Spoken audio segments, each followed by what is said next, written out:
Hi, Jamie. Hey, hi, morning. You know, a lot of time we always feel that if we want the students to enjoy playing in teams, it is definitely easier to get them to group with the students, with the friends, or with the classmates that they are comfortable with. Yes, yeah, definitely. And because they have that sense of belonging, Yeah. so they are happier when they play with their closer friends. But I know that since the start of the year, you have been having this routine that every lesson the students will have a different grouping. They play with different people. Now it's August, right? So I interviewed some students yeah. just now, and every one of them told me they enjoy playing with different people in different lessons. So how do you do it? How do I you do it? make them like playing with different people?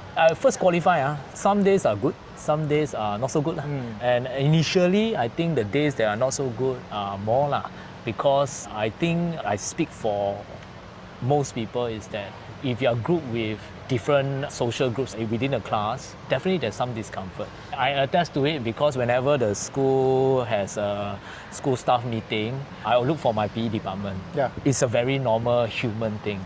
And I think my goal here, at the start I was very clear that I want to help them deal with this discomfort.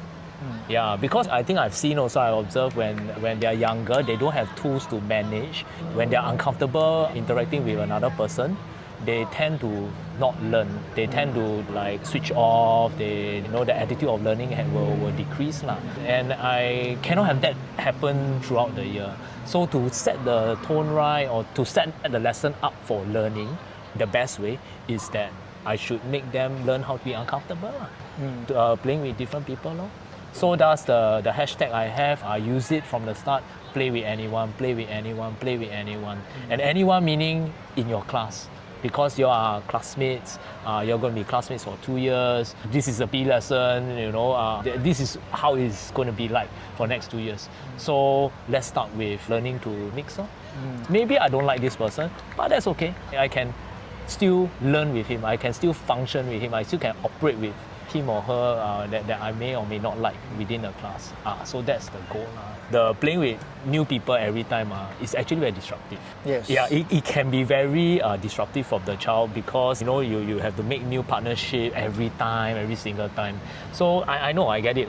However, my take is that it's conflict exposure. When I say play with anyone, and I normalize that, is to give you the possibility of conflict, to make you uncomfortable. But I want to normalize that you should be comfortable being uncomfortable. Then the part where conflict exposure is not equals to conflict resolution. Because if I put you in conflict, doesn't mean I also teach you to handle the conflict at that point of time. So this is where then I will have to bring them together and then explain or give them feedback like, did you play with anyone today? Today didn't do so well because there were some instances that you all refused to, you all don't want to play with certain people. Then I give you the feedback. Slowly I normalize that you should be able to play with anyone despite you being a bit uncomfortable. My goal here is that you are able to operate with anybody in a class, in a sport kind of condition. That's it. You can operate well, you function I use the word civilly with civility, being civil about it. So this is my platform of teaching you that you have to work with different people all the time. I think also you try to make sure that other part of the learning is not too uncomfortable. Yeah, correct. Else everything uncomfortable also. Yeah. Then it'll be overloaded The cognitive too much will be overloaded. So a lot of praise. Make sure that they only learn one thing at a time. Then, so the most they only a little bit uncomfortable with one person, and then they keep practicing. Then, so they become better. They felt, okay, maybe I can play with my friends. Yeah. So I would say that's a normalizing portion. Sure, uncomfortable, but I also sense that. But it's not a belief that it should be a mixed team all the time. So I must be very clear also, because yesterday I reflected, it's like, do I everybody must mix? No, not necessary. Sometimes I have to put girls one side, boys one side, just to get the certain lesson outcome to be exposed, so that I reduce their mixing. But once I feel that they are competent enough, let's go and mix. Then I will touch on to I will layer in you need to be a little bit uncomfortable and play with anyone. Because I want to layer, I also clear that the E21 outcome is collaboration, managing conflict and all that, which I see a very deep need for our young students to learn. Then PE is one thing, that's why I put into mix with, play with anyone. That's my motivation to want to do this a bit strongly.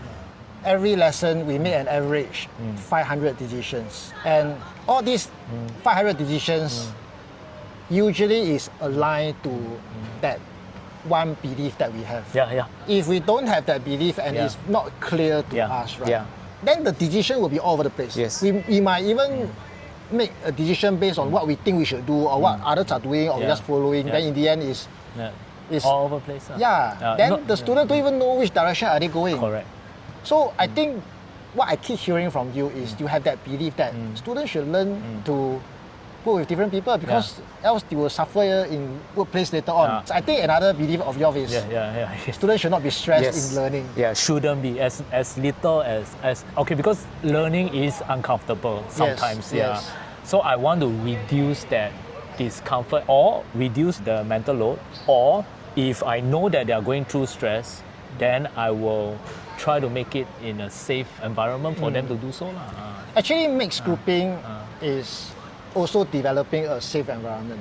If we don't teach the students to learn with different people, sooner or later they will have to learn with different people. In some other subjects, setting, yes. They will have to. So if we don't teach them from secondary one, they will probably don't have the habit. Correct. They might even form cliques in the class, and it will only get worse. Very naturally, So I think that's a very good start. That's a very good routine. Even though the starting might not be easy for you, for the students, but I think the perseverance did pay off. And all the students told me that they really enjoy playing with one another. Then that's okay. In fact, I think one of the indicators was, I think in end of term 2, one of the days where they are sorting out the teams, you can see that they just want to be with their friends. And then another classmate will say, hey, play with one another, we can. So that indicator was actually quite powerful for me. I said, okay, I think I'm going on the right track. A PE class should behave that way.